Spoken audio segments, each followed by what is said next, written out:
Hello friends, कैसे हैं आप सभी। स्वागत है आप सभी का इंग्लिश दुनिया के इस यूट्यूब चैनल पर।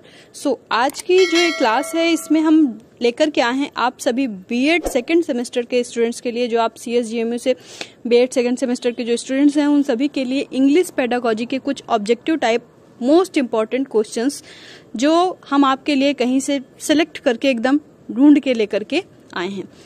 जल्दी से पहले कि अपने इस वीडियो को स्टार्ट करें, सभी लोग जल्दी से वीडियो को लाइक कर दीजिए, चैनल पे नए हैं तो सब्सक्राइब कर लीजिए और वीडियो को ज़्यादा से ज़्यादा शेयर करिए।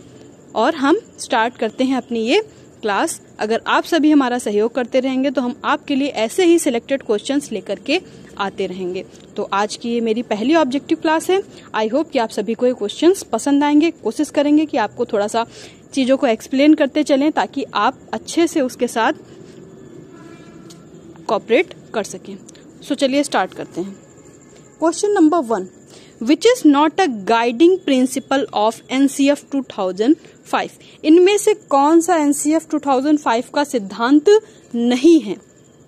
ठीक है, ध्यान रखिएगा, नहीं है पूछ रहा है।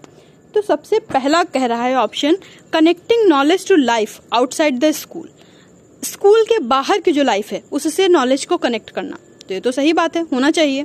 Next, ensuring children providing job opportunities, बच्चों को जॉब अपॉर्चुनिटीज प्रोवाइड करना। Next, ensuring learning shifted away from the rote method, यानी कि रोट मेथड मतलब रट्टाफिकेशन जो होता है, रट्टा मारना। ठीक है, तो लर्निंग को रट्टा मारने से शिफ्ट करना, अलग हटाना, मतलब कि रट्टा मारने पर फोकस ना करना। Making examination more flexible, examination जो है उनको और ज्यादा लचीला बनाना। तो ये सारी बातें सही हैं, ये भी सही है, ये भी सही है और ये भी सही है। सिर्फ ये वाला जो है, ये ऑप्शन आपका पहले क्वेश्चन का ऑप्शन नंबर बी हो जाएगा। Ensuring children providing job opportunities. ऐसा कोई जरूरी नहीं है कि आप जब पढ़ करके निकलते हो तो आपको जॉब अपॉर्चुनिटीज मिलनी ही है ना, ऐसा कोई जरूरी तो नहीं है। तो ये उसका कोई उद्देश्य नहीं है। आगे चलते हैं। Next, identify the statement which is not true. इनमें से कौन सा कथन सत्य नहीं है।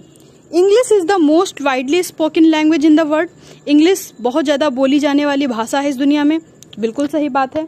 Learning English is important for pursuing higher education. आगे की एजुकेशन के लिए इंग्लिश पढ़ना जरूरी है। बिल्कुल सही बात है।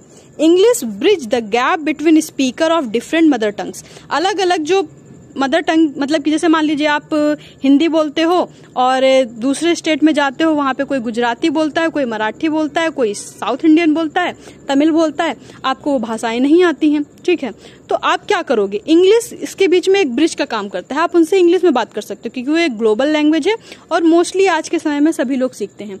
तो ये भी ऑप्शन आपका सही हो जाएगा। Next, English hardly find its place at the centre of all international activities.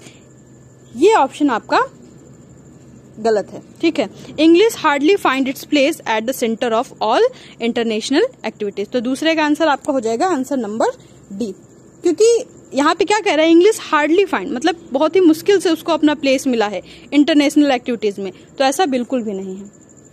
आगे चलते हैं क्वेश्चन नंबर 3 की ओर।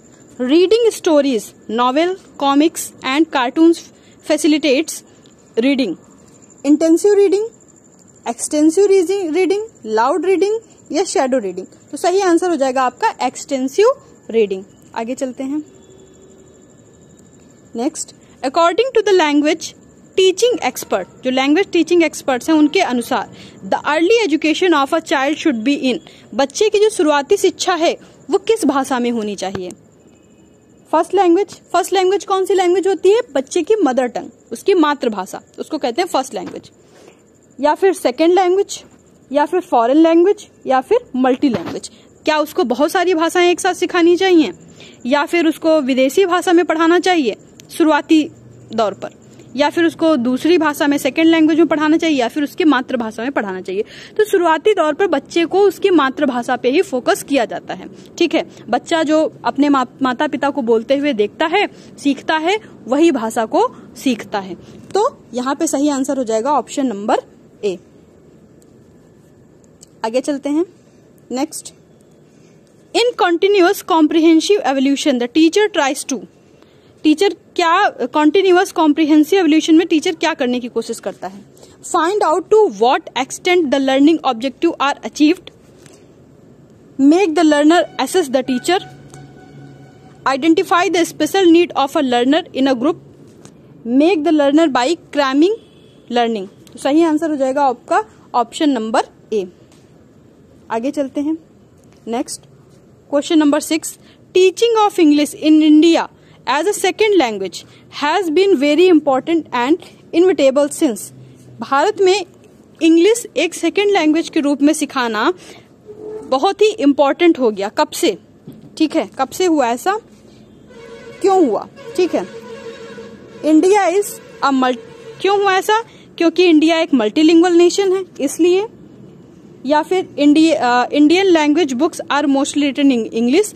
भारत की जितनी भी जो भाषा किताबें हैं वो ज्यादातर इंग्लिश में लिखी हैं इसलिए, English is a foreign language, English एक विदेशी भाषा है इसलिए, या फिर English is a link and international language. English जो है वो एक लिंक के रूप में और एक इंटरनेशनल लैंग्वेज के लिए रूप में काम करती है इसलिए। बताइए जल्दी से कौन सा ऑप्शन सही हो जाएगा? तो ऑप्शन नंबर डी बिल्कुल करेक्ट हो जाएगा कि जो इंग्लिश है वो एक लिंक के रूप में, इंटरनेशनल लैंग्वेज में एक लिंक के रूप में काम करती है। आगे चलते हैं क्वेश्चन नंबर 7 की ओर। The alphabetic method, the phonic method, the word method and the sentence method are associated with. ये जो मेथड है, phonic method, word method, sentence method are associated with listening से एसोसिएट करते हैं, स्पीकिंग से करते हैं, रीडिंग से करते हैं, या फिर राइटिंग से करते हैं। जल्दी से बताइए सभी लोग क्या हो जाएगा इसका सही आंसर? तो आंसर हो जाएगा आपका सी, रीडिंग से। ठीक है, आगे चलते हैं। Summarising the note making and reporting are associated with skill. कौन सी स्किल के साथ? रीडिंग स्किल के साथ, राइटिंग स्किल के साथ, लिसनिंग के साथ, या स्पीकिंग के साथ। सही आंसर हो जाएगा आपका राइटिंग स्किल के साथ। क्या कह रहा है? Summarising note making. जब आप कोई नोट्स बनाओगे तो आप क्या करोगे? लिखोगे ना। Reporting are associated with, report क्या करोगे? लिखोगे ना। तो ये स्किल कैसी है? राइटिंग से रिलेटेड है ना। तो यहाँ पे सही आंसर हो जाएगा आपका option number B, writing skill. आगे चलते हैं। ये देखिए आपका एक टॉपिक है, इसको हमको समझाना है, तो किसी क्लास में आपको हम समझाएंगे, तो इस तरह के इससे रिलेटेड जो आपके क्वेश्चन आएंगे वो आप अच्छे से कर पाएंगे। Holistic evaluation of learner is done by unit end evaluation, term end evaluation, continuous and comprehensive evaluation, या मंथ इंड एवोल्यूशन। तो सही आंसर हो जाएगा आपका continuous and comprehensive evaluation. Holistic approach के बारे में मुझे आपको पढ़ाना है, ध्यान रखिएगा, किसी क्लास में या आपकी क्लास अटेंड करेंगे। Next, the right of children to free and compulsory education was made in the year. बच्चों को मुफ्त और स्वतंत्र शिक्षा या कंपल्सरी रूप से शिक्षा देना कब से शुरू हुआ? ये अधिकार बच्चों का कब से शुरू हुआ? 2007 से, 2007 से, 2008 से, 2009 से, या 2010 से? कब से स्टार्ट हुआ ये? तो ये आपका हो जाएगा 2009 से। Next, what step does a teacher have to undertake to facilitate reading the habit of a learner? Reading newspaper, library reading, picture and map reading, all of the above. What step does a teacher have to undertake to facilitate reading the habit of a learner? बच्चे की reading की आदत बनाने के लिए teacher को क्या करना चाहिए? उसको बच्चे को किस चीज के लिए प्रेशर, मतलब उसको किस चीज के लिए मोटिवेट करना चाहिए? रीडिंग न्यूज़पेपर के लिए, लाइब्रेरी में रीडिंग करने के लिए, पिक्चर एंड मैप रीडिंग करने के लिए, या ऑल ऑफ दी अबो? तो इसका सही आंसर हो जाएगा ऑल ऑफ दी अबो। सभी तरह की रीडिंग के लिए उसको मोटिवेट करना चाहिए। आगे चलते हैं क्वेश्चन नंबर 12 की ओर। The right of children to free and compulsory education come into force in, ये मतलब कब आया, कब लागू हुआ? तो सही हो जाएगा आपका बी, ये रिपीट हो गया क्वेश्चन। ठीक है, आगे चलते हैं। Next, effective learning takes place when the learner are. Effective learning मतलब कि प्रभाव रूप से शिक्षा कब काम करती है? जब लर्नर पैसिव होता है, क्वाइट होता है, इंटरैक्टिव होता है, good at preparing for the examination. आप सिर्फ एग्जामिनेशन के लिए प्रिपेयर कर रहे हो, क्या ये सही है? नहीं। इंटरैक्ट कर रहे हो, जो चीजें आपको पढ़ाई जा रही हैं आप उसके साथ इंटरैक्ट कर रहे हो, मतलब उन चीजों को समझ पा रहे हो, उन स्थितियों के साथ, उन सिचुएशंस के साथ आप कनेक्शन अपना बिठा पा रहे हो। यही सबसे ज्यादा इंपॉर्टेंट होता है। आप चुपचाप क्लास में बैठे हो, सिर्फ सुन रहे हो, हम बता रहे हैं, ऐसा तो नहीं हो सकता। आप पैसिव रूप से सिर्फ काम कर रहे हो, ऐसा भी नहीं है। तो इम्पोर्टेंट सबसे ज्यादा क्या है? इंटरेक्शन होना। ठीक है, नेक्स्ट चलते हैं।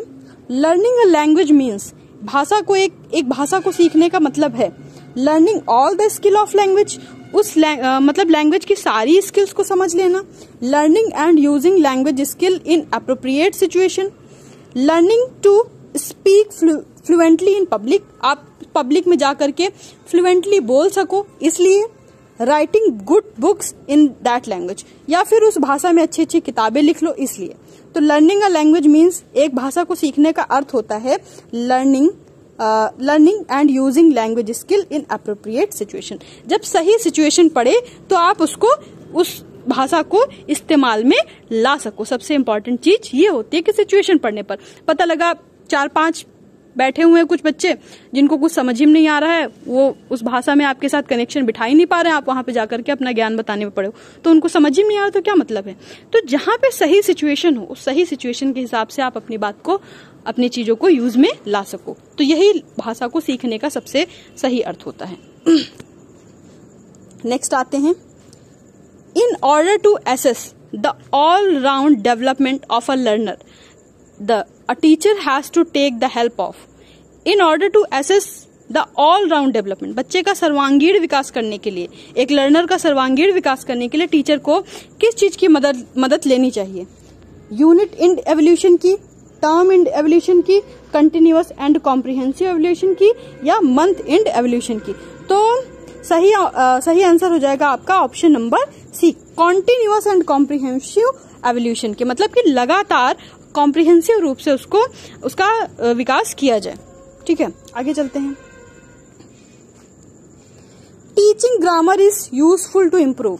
ग्रामर को पढ़ाना किस लिए इम्पोर्टेंट है, मतलब किस चीज को इम्प्रूव करने के लिए इम्पोर्टेंट है? मेमोरी को इम्प्रूव करने के लिए। क्या ग्रामर आपकी मेमोरी को बढ़ाती है?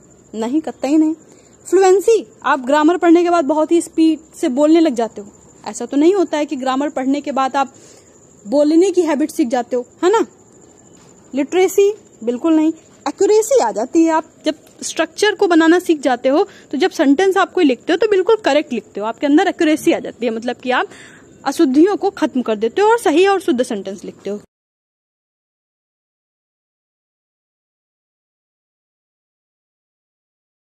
नंबर 17 की ओर चलते हैं।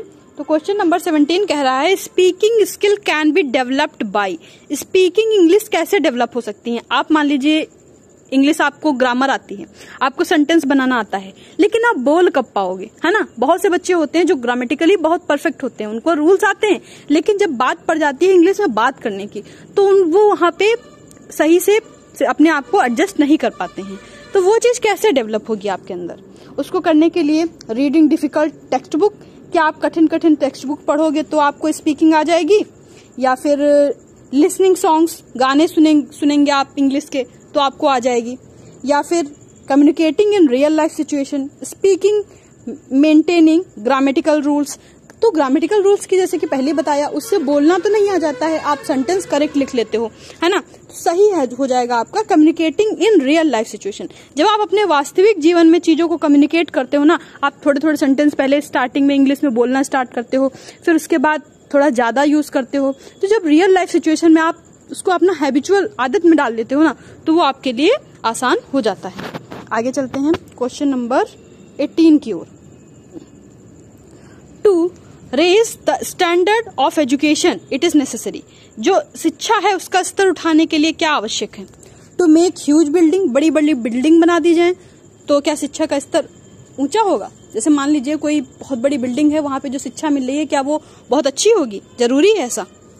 To evaluate students continuously, to give high salary to teacher, teacher को सैलरी हाई दे दी जाए तो क्या उससे अच्छी, मतलब मान लीजिए टीचर के अंदर नॉलेज नहीं है लेकिन उसको अच्छी खासी सैलरी दी जा रही है, तो क्या उससे रीडिंग का स्टैंडर्ड या मतलब एजुकेशन का स्टैंडर्ड ऊंचा हो जाएगा?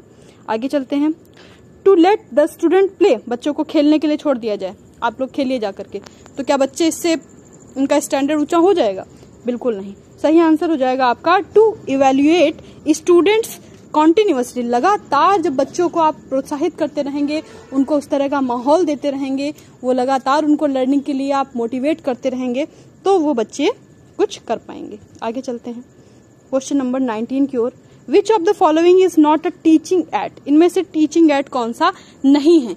टीचिंग एड जो है, इससे क्वेश्चन काफी सारे आपके एग्जाम में आएंगे और ये बहुत ही इंपॉर्टेंट है, आप इसको थोड़ा सा ध्यान से पढ़ लीजिएगा टॉपिक। बाकी हम इस पे भी वीडियो बनाने का प्रयास करेंगे कि आप लोगों को इसके लिए भी एक वीडियो प्रोवाइड करा दिया जाए। तो विच of the following is not a teaching aid, इनमें से कौन सा टीचिंग एड नहीं है? ऑडियो एड बिल्कुल टीचिंग एड है, आप रेडियो वगैरह के माध्यम से जो सुन करके ये समझते हो, पढ़ते हो, तो ये क्या है? ऑडियो एड है, टीचिंग का एक तरीका ये भी है। विजुअल एड्स, ठीक है, विजुअल एड जैसे कि टेलीविजन हो गया, कंप्यूटर हो गया, आप जिनमें देख करके पढ़ते हो, है ना, कोई भी बुक्स हो गई, ये सभी क्या है? विजुअल एड्स में आ जाती हैं। उसके बाद नेक्स्ट आते हैं करेक्शनल एड और audio visual add. Audio visual add मतलब जो देखे भी जा सके और सुने भी जा सके, तो ये सारे हैं। सिर्फ इनमें से जो सी है करेक्शनल एड, ऐसा कोई एड आपका नहीं दिया हुआ है, ठीक है। आगे चलते हैं। विच of the following is one way communication, एक तरफ का कम्युनिकेशन कौन सा है जिसमें से आप सिर्फ सुन सकते हो, बोल नहीं सकते हो, ठीक है? तो रेडियो, टेलीविजन, लेक्चर्स या फिर ऑल ऑफ दी अबव। तो ऑल ऑफ दी अबव सही आंसर हो जाएगा। रेडियो में आप सुन सकते हो, बोल नहीं सकते हो। टेलीविजन में जो वहां से आपको सुनाई पड़ रहा है आप वही सुन सकते हो, आप खुद से कुछ नहीं कह सकते हो। लेक्चर में जो टीचर पढ़ा रहा है आप वही पढ़ सकते हो, ठीक है? तो ये सारे आपके नहीं होंगे, ऑल ऑफ दी अबव आपका सही आंसर हो जाएगा। आगे चलते हैं। The most effective aid for teaching in present time is, आज के समय में पढ़ाने के लिए सबसे इफेक्टिव टीचिंग एड कौन सा है? डीवीडी प्लेयर है, टेलीविजन है, प्रोजेक्टर है या कंप्यूटर एडेड प्रोग्राम है? तो I think computer aided program is the correct answer. So yes, it is the correct answer. Next, language skill should be taught, जो लैंग्वेज स्किल है सिखानी चाहिए, कौन सी? Listening, reading, writing, in an integrated manner. तो in an integrated manner is the correct answer. आगे चलते हैं। उप्स, यहां से तो खत्म हो गए। तो हमारे जो आज के जो क्वेश्चन थे वो पूरे इतने ही थे। एक मिनट, हाँ, पूरे 22 क्वेश्चंस थे। तो आगे की जो क्लास है उसमें हम आपके लिए ऐसे ही और इंटरेस्टिंग क्वेश्चंस लेकर के आएंगे। तब तक के लिए आप सभी बच्चे ज्यादा से ज्यादा वीडियो को शेयर करिए और चैनल पे जुड़े रहिए। जल्दी आपको और ज्यादा क्लासेस प्रोवाइड करी जाएंगी। So thank you students, thank you so much. अगर आपको कोई भी कंफ्यूजन है तो आप कमेंट बॉक्स में हमें लिख सकते हैं। Okay, take care, bye bye.